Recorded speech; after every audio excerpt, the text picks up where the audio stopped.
making sure that you have the right people in the room in those initial meetings. Because there's been times where we've done a whole onboarding thing and one person might be the guy from the sales team. And then we're building stuff all based on what information we've been given. But then down the track, we might be in a 3-month strategy review and then that person's turned up and they're like, whoa, hold on, you've missed a whole important piece here. That's not our current target audience. This isn't who we're getting our most sales from, it's this. Welcome back to Digital Horizons, the channel for marketers, small business owners, and e-commerce entrepreneurs. And today we're talking about how to get the most out of working with a digital agency. Both Brian and I own and run our own digital agencies, so I guess from first-hand experience, we can tell you what it's like from agency side as to what we find when working with clients allows us to get the best results for you. I think there's a lot of things that seeing clients over the years work with us that if I was in their shoes, I would do differently to get the most value out of us. And there's been a lot of clients I've seen that the way they operate does generate the best version of the relationship and gets the most value out of us as an agency and other agencies they work with. So we've just got a few tips that we can run through of how we would do it if we were in the shoes of the marketer or the marketing team or the business owner. Yeah, definitely. So starting off, I think that the first thing that we look at is making sure that expectations and goals are aligned. Nothing worse than going into an engagement and then either what we're measuring isn't aligned in terms of they think we're measuring something and we're actually measuring something else. And so that's impossible to get expectations aligned because you're not even looking at the same thing. Yep. Or there's expectations that X results are going to be achieved within X timeframe, which has not been set or discussed. That's probably the key overarching one. For the rest are helpful and going to be useful, but this one, I think, if you're both on the same page with your goal setting and what you want to achieve as a business, not just vanity metrics that you want to see from the advertising itself, you share those goals. Is it revenue? Is it a return on ad spend? Is it cost per acquisition? What do you track as a successful client or a conversion? And share that with the agency so that they can work on the same targets you're working towards. Yeah, and there's obviously more value in different measurements that you can use, and different agencies are going to work differently. And that's fine. Just be sure that what you're measuring and what the agency is measuring is the same, and that it's a meaningful metric for your business's growth. Yeah, that leads into another suggestion, which is track the performance together. So it's not just getting the report from your agency on a monthly basis. Have a look at your results. How's it working on your business's side? And what's the quality of the conversions and the leads that you've had? What's the feedback from within the business? And how can you enrich your agency's understanding of what they're seeing from the website analytics and campaign dashboards? We don't have the whole picture of how those leads have converted and flowed through the business. We might be looking at the results and thinking, we've done a really great job. We've got a low cost per acquisition, but the margin might not be as high if the conversion metrics or the revenue isn't tied to the campaign dashboards. So we rely on our clients to come to those reporting meetings with real feedback about what they saw from the leads or the conversions. And further to that, it's not the agency's industry. They're helping you within your industry. So if there are ebbs and flows within your industry, they're part of the general day-to-day running of your business. Your agency is just attempting to work within that industry. So if there is an increase in demand or a decrease in demand, it's not something that the agency can generally manage, your brand demand, but there are going to be ebbs and flows within the industry. That's just the normal running of business.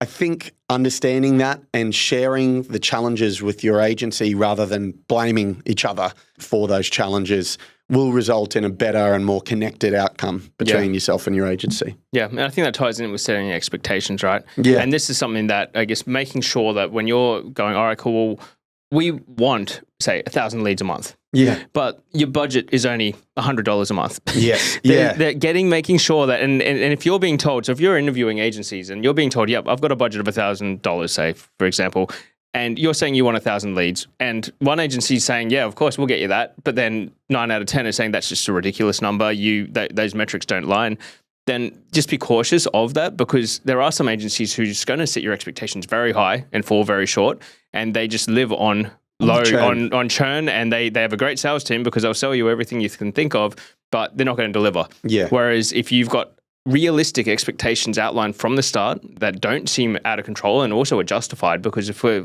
working out expectations, we want to look at, if you'd run a PPC campaign, what is your cost per click? What is it that you're going to be expecting to having to pay for a new lead based on conversion rates, on the current conversion rates, but also expecting that it might be different based on this channel compared to others.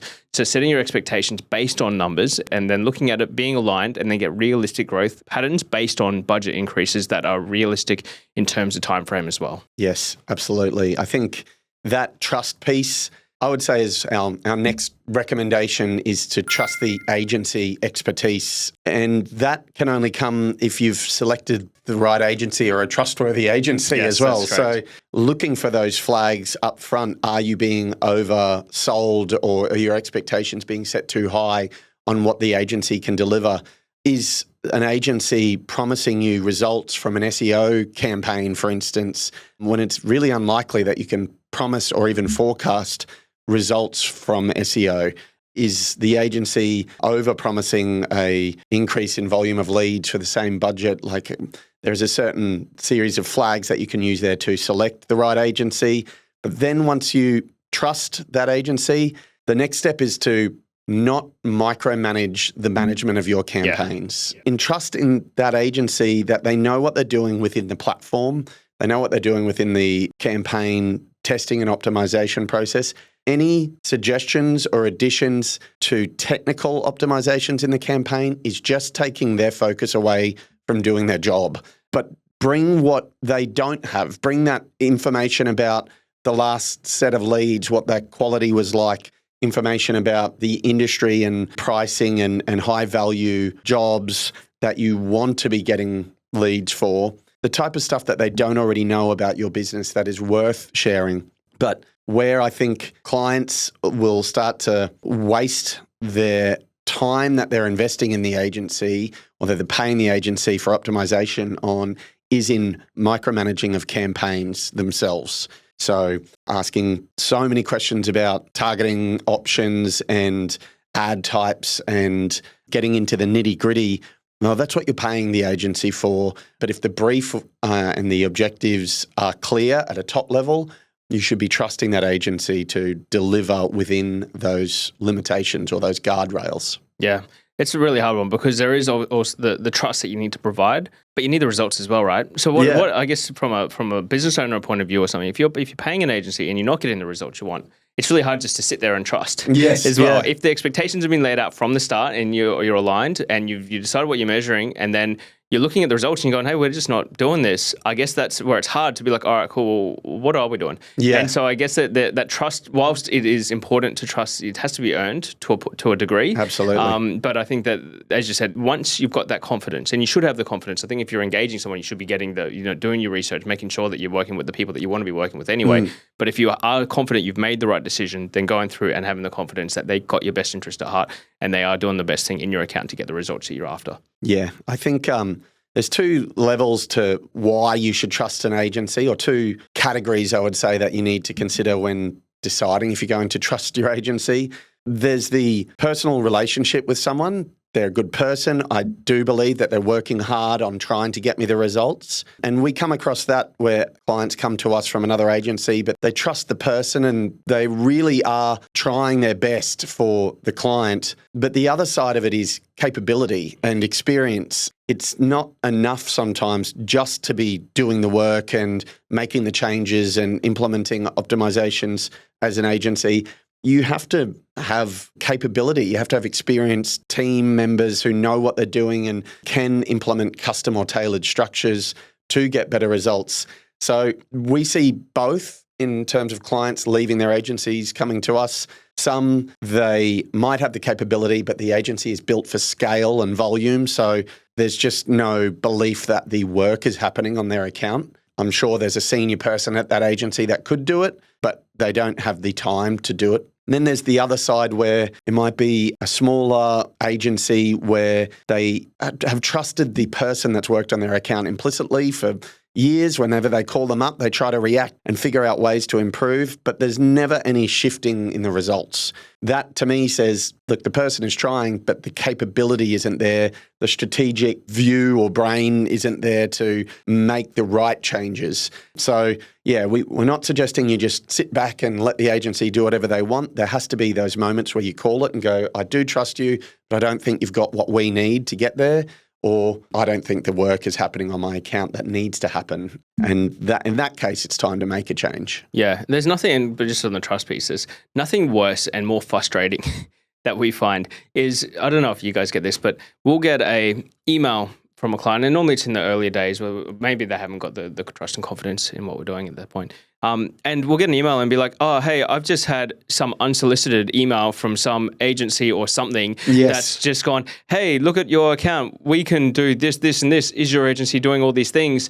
And it's like they've offered a free audit. They've said yes, but just because they're like, oh, sure, why not? And then we get an email that then takes us an hour to reply to all these stupid things that have been suggested by this place who's trying to get your business. So of course they're adding all these ridiculous things in here to make it sound like, yep, we're going to just get you to come work with us. Yep. And then we've just had to take an hour out of our day to go respond to this ridiculous thing. So now we've got a policy that we just don't respond. We're like, if you get an audit from an external place, we're not touching it. It's like you can trust we're doing the right thing, or you can move to another agency, but we're not going to sit there and justify these things as a strategy, because we've already discussed the strategy, we've already set the goals, we're getting the targets. We don't need to sit there and then justify some random email that's come in, and that could be even from a Google rep. Fucking Google They're reps. the worst. They're like, hey, called, and then they'll sit and talk a whole bunch of shit that is not in your best interest. Why don't you turn up the PMAX campaign? Why don't you spend more on display? And how about turning on every single automated recommendation that we want to give you? And then again, it's just us sitting there going, this time is better spent optimizing and getting the results for your account, rather than justifying and giving you reasons why this list of shit doesn't work. Yes. Yeah. I completely agree. I think the trust needs to go and be felt both ways. The agency needs to feel like they're free to spend their time focusing on the best thing for your accounts and your campaign. If their time is taken off that to spend on convincing you you're in the right place, the results will suffer. Yes. You're going to be distracting them. I'll give you a sort of a hint. It only goes on for so long that they'll do extra work on your account. If you keep being the squeaky wheel and asking for responses to audits and micromanaging the campaign, the good optimization work stops so that they can spend their time that they've got allocated to you on answering your questions and doing your ad hoc reports and those little feedback moments that aren't really helping the campaign move forward. So that trust needs to go both ways, and it can free up your agency to do the good work they need to do. But I think it is really important to be present in those reporting meetings, to set clear expectations so that you don't fall to the back of the queue. There are some agencies that are built for volume that if you go quiet, then you become the easy client. So it is important that you are of focus and you know what they're going to be working on next month, and you know what they've worked on in the last month to help move you forward. You don't want to get into a position where nothing is changing on your account because you're the easy, hassle-free client. I had one more, and I think it's more for the beginning of the relationship with an agency. It's providing clear, accurate information and access so that the agency can get on with their job. What do I mean by that? So handing over of the accounts, usernames, passwords, access to information about the product, granting the agency time to brief them properly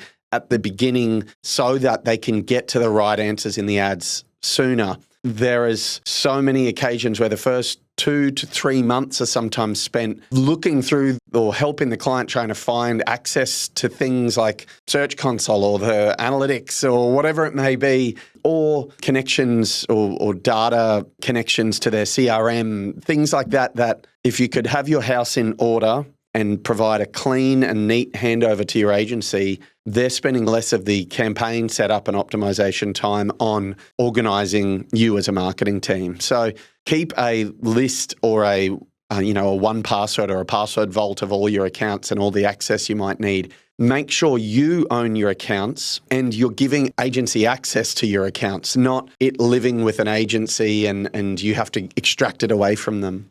Yeah, you want to make sure you're owning your accounts. That's a big thing that we find is when we talk to businesses, and sometimes they'll be like, oh, yep, I've been working with this place for ages. And we're like, oh, do you have access to your account? And they're like, oh, I think so. They've never even been in the account. Yeah. And then when it comes down to it, they want to move and they're like, oh, no, they won't actually let me take it. Yeah. They say they own it.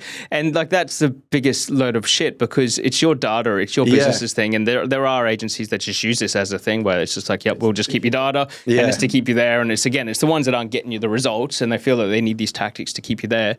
But that's something that it's really important to understand that you own your data. If you don't already, make sure that you're getting or move to an agency that's going to allow that because that's one of the biggest issues that we've seen in the past because you've got no continuation. If you're working with a company for a while, there is so much value in that data that you've generated over the years, pending that they're not just wasting it all on brand, if we're talking about Google Ads campaign, but making sure that you have access and ownership of your data. Yeah, I think that's worth summarizing at the end. If your agency won't give you access to your accounts, they're full of shit. Yes. And there's bigger problems with that agency from the get-go. 100%. So make them do it or tell them they're lying. So one part there as well, just on that initial stage when you're talking about getting all the access and everything. One thing that we found as well is that making sure that you have the right people in the room in those initial meetings. Yeah. Because there's been times where we've done a whole onboarding thing and one person might be the guy from the sales team or something like that who has critical information or knows just a little bit more about parts of the business that other people don't. And then we're providing the onboarding, we're building stuff all based on what information we've been given. But then down the track, we might be in a 3-month strategy review, and then that person's turned up and they're like, whoa, hold on, you've missed a whole important piece here, or that's not our current target audience. This isn't who we're getting our most sales from, it's this. And it's only because they weren't in the room at that time. So I think that when you are in the onboarding stage, make sure that all the key people, all the people who have knowledge on what should happen are there and have a say. So that way you're getting a really well thought out campaign from the start. And then finally, if all these things are happening well, you should then budget appropriately. So move away from just a set budget per month to a target-based budget. What can we afford per lead or per conversion?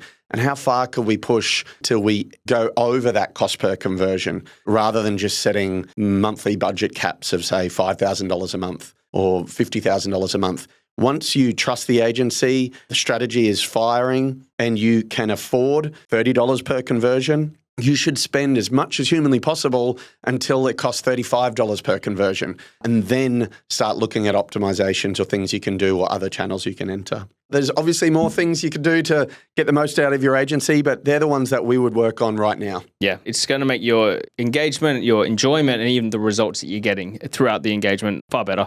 Thanks for watching today. We'll be back with another episode shortly.